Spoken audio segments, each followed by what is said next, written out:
Viewers আসসালামু আলাইকুম। আপনারা আইফোন কেনার পার্ট 1 পার্ট 2 ভিডিওতে আপনারা অনেকেই দেখেছেন যে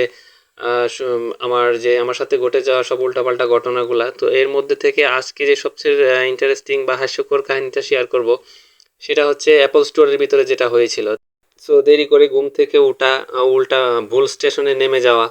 তো এইসব উল্টাপাল্টা কাহিনীর পরে শেষ পর্যন্ত যাই হোক হামবুর্গ স্টেশনে আসছি। তো হামবুর্গ স্টেশন থেকে অ্যাপল স্টোরের দূরত্ব হচ্ছে 10 মিনিট। হাঁটতে হাঁটতে অ্যাপল স্টোরের দিকে যাচ্ছিলাম। তো এই যে এই পাসটা দেখছেন এটা হচ্ছে আমরা ছোট একটা ভিডিওতে শেয়ার করেছিলাম যে এলভে রিভার, এলভে ক্যানেল। তো এটা হচ্ছে এলভে ক্যানেলের পাশে, ওই যে সামনে দেখতে পাচ্ছেন ওইটা হচ্ছে এলভে ক্যানেল। আর জার্মানিতে রাস্তা পারাপার হওয়ার জন্য এই যে দেখেন আপনারা ট্রাফিক সিগন্যাল এখানে দেখেন লাল একটা বাতি চলছিল, তখন কিন্তু যাওয়া যাবে না। যখন গ্রিন হয় তখন মানুষ অটোমেটিক এখানে যাতায়াত করতে পারে। আর এই হচ্ছে এলভে ক্যানেল। এটার এই জায়গাতে মানুষ এই যে দেখেন ওইখানে ছোট ছোট নৌকা দেখা যাইতেছে, মানে বোট। তো এখানে ট্যুরিস্টদের জন্য এটা খুবই মানে বিখ্যাত। এখানে প্রচুর পরিমাণ ট্যুরিস্ট আসে, বিশেষ করে সামারে অনেক মানুষ আসে। ইভেন এখানে এই যে কবুতরগুলো দেখতে পারতেছেন জার্মানির এখানে সেখানে রেল স্টেশন বলেন, নদীর পাড়ে বলেন, এইসব জায়গাতে প্রচুর পরিমাণ আপনি ওই কবুতর দেখতে পাবেন। আর হামবুর্গ কিন্তু অনেক পুরনো একটা শহর, পুরনো সিটি, অনেক জার্মানির সবচেয়ে দ্বিতীয় বৃহত্তম শহর। আপনারা আগেও আপনারা অনেকেই জানেন। তো আর এখানে ওই যে পতাকাগুলা ফ্ল্যাগগুলা দেখতে পারতেছেন, এগুলা হচ্ছে বিভিন্ন শিপিং কোম্পানি বা বিভিন্ন মানে বুট কোম্পানির এই ফ্ল্যাগগুলা। আর এইগুলা হচ্ছে দেখেন এখানে কিন্তু তারপরেও ছোট ছোট বোট, অনেক অনেক বেশি বোট থাকে। তো এখানে এই মুহূর্তে নাই, হয়তো এগুলা টুরিস্ট বা পর্যটকদেরকে নিয়ে সেল করছে আর কি।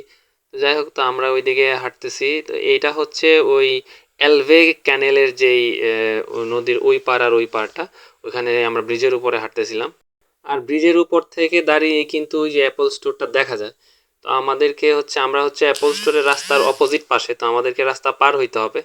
তো আমরা পার হয়ে আমরা রাস্তার ওই পারে যাব, মানে অপোজিট পারে যাব অ্যাপলের যে সাইডে ওইখানে। তার জার্মানিতে দেখবেন যারা থাকেন এরা তো অবশ্যই দেখেন পুরো সারা বছরে ওদেরকে মানে রাস্তা রিপেয়ারিং এর কাজে লেগে থাকে। তো রাস্তাঘাট খুবই সুন্দর।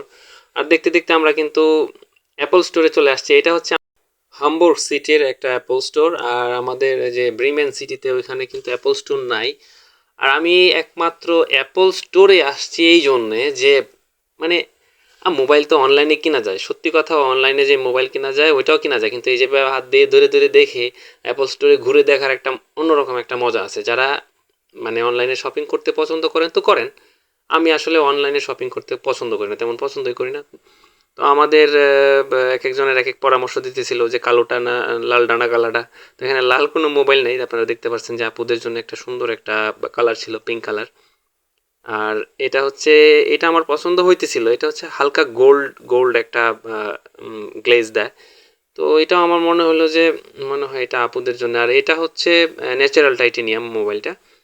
তো ফাইনালি যখন আমি মানে আমার ব্যাংক ডিটেলস বা করতে যাব, তখন আমার ঘটনা হয়েছে কি যে আমি হচ্ছে সকালে যে ঘুম থেকে উঠতে দেরি করছিলাম, তো তাড়াহুড়া করে আমার যেই মোবাইলের মধ্যে আপনার ব্যাংকের একটা অ্যাপস থাকে যেখান থেকে অ্যাপ্রুভ দেওয়ার পরে তো আপনি ব্যাংকের মানি ট্রান্সফার করতে পারবেন। তো আমি ওই মোবাইলটা ভুল করে বাসায় রেখে গেছিলাম। তো আর এটাই ছিল সবচেয়ে বড় ভুল। আর ওই দিন না এরপরে আর মোবাইল কিনতে পারি নাই, কি আর করা, দ্বিতীয়বার পরে আবার একদিন গিয়ে মোবাইলটা কিনেছিলাম। আর এটাই ছিল ঘটনা। আপনাদের কাছে কেমন লাগলো অবশ্যই জানাবেন। আজকের মতো এখানে, আল্লাহ হাফেজ।